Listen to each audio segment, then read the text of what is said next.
Pada kali ini kita akan membahas materi tentang getaran untuk SMP kelas 8. Adapun standar kompetensi pada materi getaran yaitu memahami konsep dan penerapan getaran, gelombang, dan optika dalam produk teknologi sehari-hari.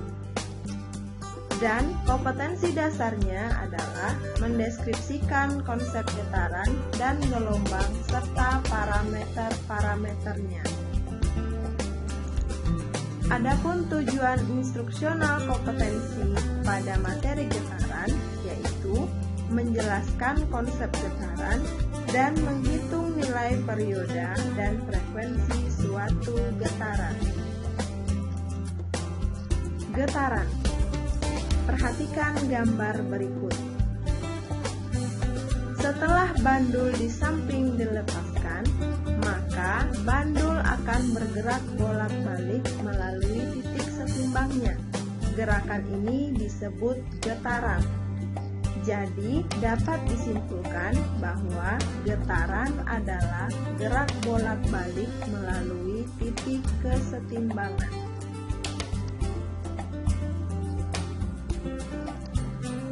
Gambar di atas menunjukkan gerakan bandul sederhana, di mana titik A adalah titik kesetimbangan.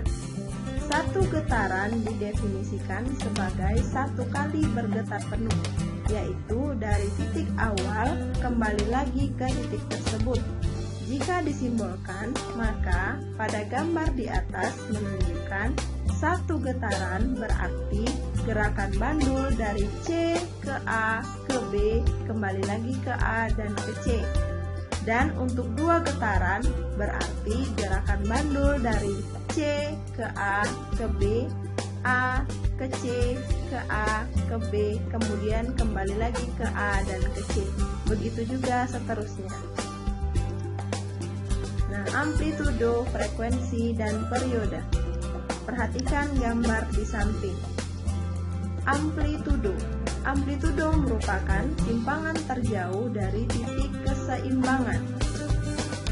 Nah, pada gambar ditunjukkan bahwa simpangan terjauh dari titik O, di mana titik O adalah titik seimbangnya, adalah titik B dan titik A. Jadi, amplitudo merupakan jarak antara BO atau jarak antara AO. Frekuensi. Frekuensi merupakan banyaknya getaran yang terjadi tiap satuan waktunya. Secara matematis, frekuensi sama dengan N per T. Kita anggap ini adalah persamaan 1. Perioda. Perioda merupakan waktu yang diperlukan untuk menempuh tiap getaran. Secara matematis, perioda sama dengan T per N. Ini adalah persamaan 2. Nah, hubungan antara frekuensi dan perioda yaitu dari persamaan 2, T sama dengan T per N, di mana N sama dengan T per T, ini adalah persamaan 3. Nah, kita substitusikan persamaan 3 ke persamaan 1 tadi. Dari F sama dengan N per T, di mana N sama dengan T per T, maka diperolehlah F sama dengan T per T dikali 1 per T. Sehingga dapat diperoleh nilai frekuensi sama dengan 1 per periodanya. Di mana F adalah frekuensi getaran dengan satuan Hertz, T adalah periode getaran dengan satuan sekon, dan N adalah banyaknya getaran. Nah, contoh soal. Sebuah bandul bergetar sebanyak 50 kali dalam waktu 10 sekon. Tentukanlah frekuensi dan periode getaran tersebut. Penyelesaiannya, kita tentukan dulu komponen-komponen yang diketahui. Dari soal, komponen yang diketahui adalah N sama dengan 50 kali dan T 10 sekon. Kemudian, komponen yang ditanya adalah frekuensi dan periodenya. Maka dapat diselesaikan. Untuk frekuensi kita peroleh dengan menggunakan menggunakan persamaan F sama dengan N per T sama dengan 50 kali per 10 sekon, sehingga diperoleh nilai frekuensi sebesar 5 Hz.